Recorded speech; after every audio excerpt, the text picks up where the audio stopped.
Bồn ធ្វើការឆាប់ហត់គ្រូ chạp hot បាទ បាទ ហត់ក្តៅសាច់ ក្តៅសាច់ បាទហើយមានឈាមជើងថ្មិញ ឈាមតាមចាញ់ថ្មិញ បាទ ហើយសាច់ឈាម តែ យើង យើងខ្លាំង ស្លេកស្លាំង បាទ ស្លេកស្លាំងកម្លាំង កម្លាំងខ្សោយ សោយ បាទ ប្រកបការងារអត់កើតទេ កើតទៅធ្វើហត់ ហត់ ធ្វើបន្តិចតិចគឺហត់ហ្មង អូបាទធ្វើការកើតទេណាហើយជួបដូចជាសម្រាមនេះលោកទេបង កាលទល់មកជុំគ្រូបានទៅលក់ បាទមកយកអីបានប្រហែលម៉ោងដែរ កាលមកបាន10 20នាទីគ្រូ មកយក បាទ បាទពេលថ្ងៃសម្រាប់លក់ដែរទេ នេះអត់ ថ្ងៃក៏អត់លក់ដែរ បាទ ហើយបងអូនឈើហ្នឹងប្រហែលខែប្រហែលឆ្នាំនេះបានមកស្គាល់លោកគ្រូពីមុនមក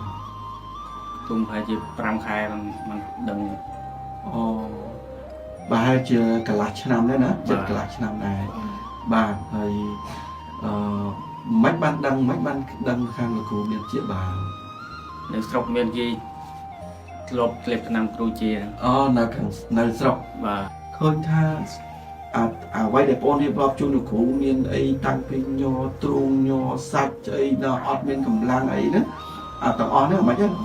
ឥឡូវបាត់គ្រូ បាត់ហើយណា បាទ ហើយឥឡូវនោះគឺថាទៅដាក់មងដាក់ចទូទៀតឥឡូវហ្នឹង បាទ ហើយសម្រាប់អីមិនដឹងសម្រាប់ លក់ធម្មតា លក់ធម្មតាកម្លាំងក៏មាន បាទ បាទឃើញថារបាយការណ៍ដែលបណ្ឌិតក្របឈាមកន្លងមកនេះឃើញថាវាពលទៅរកសភាពដើមហើយហ្នឹងហើយគ្រូពេទ្យមួយចំនួនគេថាជំងឺគាត់គឺឈាមរាវ បាទឈាមរាវ បាទជំងឺឈាមរាវហើយជាពិសេសគឺឈាមតាមចាញ់ថ្មិញទៀត បាទ អរគុណណាស់ហើយឥឡូវយើងលោកគ្រូមកសួរងាកមកខាងបងអូនស្រីវិញដែលជាភរិយារបស់បងអូនប្រុសបងអូននៅពេលដែលគាត់ឈឺ